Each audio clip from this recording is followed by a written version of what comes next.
जी अस्सलाम वालेकुम व्यूअर्स, क्या हाल है आपका? ठीक है आप? आज हम सुज़ुकी आल्टो का रिव्यू करने जा रहे हैं कि आया हमें ये गाड़ी ख़रीदनी चाहिए कि नहीं ख़रीदनी चाहिए। 660 सीसी सुज़ुकी आल्टो। तो सबसे पहले तो मैं ये बताना चाहूँगा कि इसको सिर्फ़ वही लोग लेते हैं कि जिनको फ्यूल एवरेज का मसला हो, यानी कि जिन्होंने पेट्रोल की बचत करनी हो वो ज़्यादा ये गाड़ी लेते हैं 660 सीसी। बाकी जिनको फ्यूल का कोई मसला नहीं है या जिनकी ड्राइव बहुत कम है, डेली ड्राइव, उनके लिए ये गाड़ी लेना फ़ायदेमंद नहीं है। वो चाहे कोई भी गाड़ी ले सकते हैं, बड़े इंजन की, नॉर्मल इंजन की, डिपेंड अपॉन देम। ये जिनकी ड्राइव थोड़ी ज़्यादा है, 50 किलोमीटर, 25-50 किलोमीटर से ज़्यादा है, 25 किलोमीटर या 50 किलोमीटर से, तो वो उनके लिए तो बेटर है ये। या जो लोग रेंट ए कार का काम करते हैं या जो लोग ये टैक्सीज़ वगैरह चलाते हैं, उनके लिए ये बेस्ट है कार। दूसरा, इस गाड़ी का जो वेट है वो 650 किलो है, कर्ब वेट 650 किलो इंतहाई कम वज़न है गाड़ी का। तो काफ़ी हल्की गाड़ी है ये। और जो फैमिली बड़ी है, यानी कि बड़ी फैमिली वाले लोगों के लिए ये बेस्ट नहीं है, यानी कि 3-4 बड़े जवान बच्चे हैं और मियाँ बीवी हैं, अगर वो ज़्यादा ये लोड पे गाड़ी चलती है, यानी कि फैमिली पर्सन से ज़्यादा आना जाना है उनका ये गाड़ी में, तो फिर भी ये गाड़ी उनके लिए सूटेबल नहीं है, क्योंकि इसका जो मैक्सिमम वेट है वो है 350 किलो इस पर डाला जा सकता है। और अगर 400 किलो के अगर अफराद इसमें बैठते हैं, टोटल 80-80 किलो के अगर 5 लोग भी बैठते हैं तो 400 किलो बन जाता है। तो फिर ये इसकी फ्यूल एवरेज भी ठीक नहीं रहेगी। फ्यूल ये फिर वो आम गाड़ी में जितना ही करेगी, बल्कि इंजन इसका ख़राब होगा, गाड़ी के इंजन पे लोड पड़ता रहेगा। तो इस तरह है जी। तो इसका जो छोटी फैमिली है उसके लिए ये बेस्ट है, या जो वो पर्सन जिसने सुबह काम पे जाना है, अकेला बंदा चला रहा है, या 1-2-3 बंदों के लिए ये बेस्ट है कार। फ्यूल एवरेज भी बेहतर करेगी, मुनासिब करेगी, और जेब पर भी भारी नहीं रहेगी। स्पेयर पार्ट्स भी इसके सस्ते हैं। मगर एक और चीज़ का इसका ध्यान रखना पड़ेगा कि इसमें इसकी जो बिल्ड क्वालिटी है, और ये नाजुक बहुत है गाड़ी।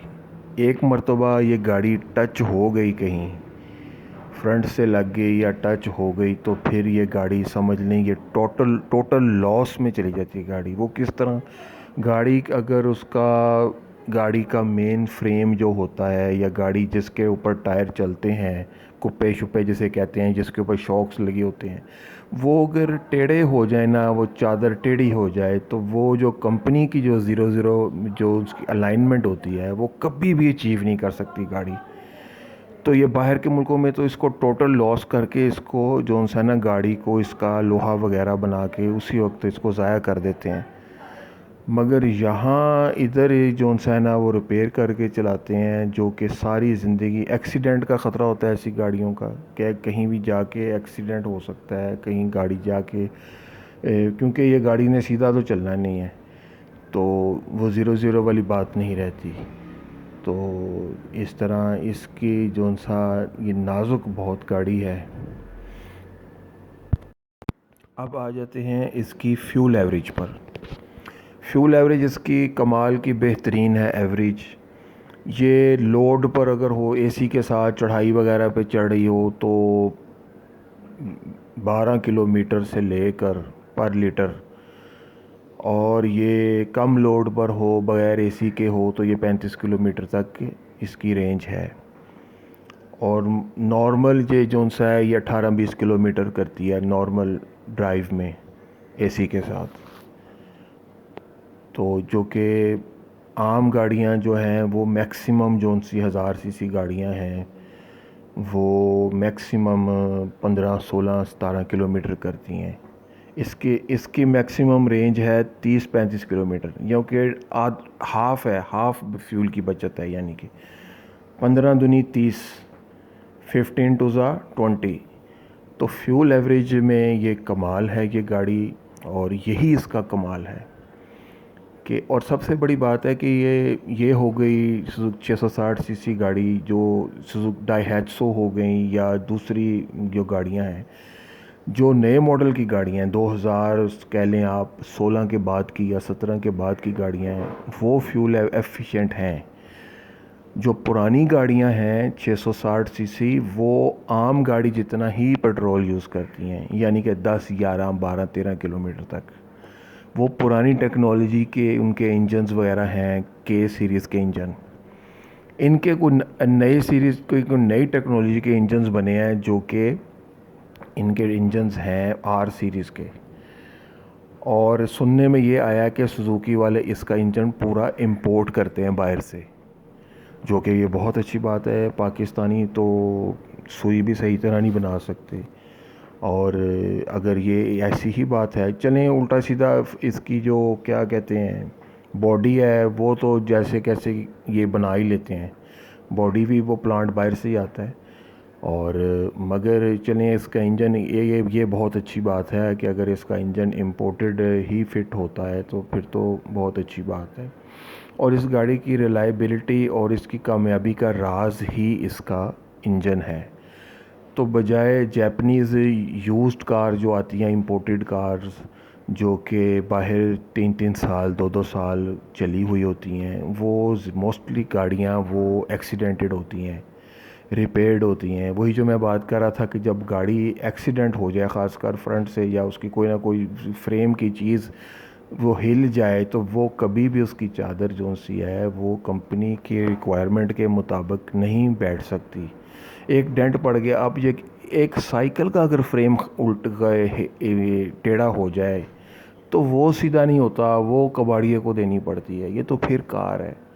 एक मोटरसाइकिल का अगर फ्रेम टेढ़ा हो जाए तो वो भी पहले वाली बात, कंपनी वाली बात नहीं रहती, क्योंकि लोहा है, लोहे की चादर में अगर बेंड आ गया तो वो ज़ाहरी तौर पे तो ठीक हो जाता है, मगर वो 00 जो कंप्यूटराइज्ड 00 मशीनों पे बनता है वो नहीं हो सकता कभी। तो इस तरह है जी। मुख्तसर ये कि अगर लोड पे गाड़ी चलनी है, यानी कि इसमें वेट ज़्यादा है, अफराद का वज़न या सामान का वज़न अगर ज़्यादा है, तो फिर ये बड़ी गाड़ी बिल्कुल भी सूट नहीं करती। फिर 1000 सीसी गाड़ी लें या उससे बड़ी गाड़ी लें, वो आपको फ्यूल एवरेज भी बेहतर देगी और उसमें काम भी नहीं निकलेगा, उसका इंजन भी ख़राब नहीं होगा।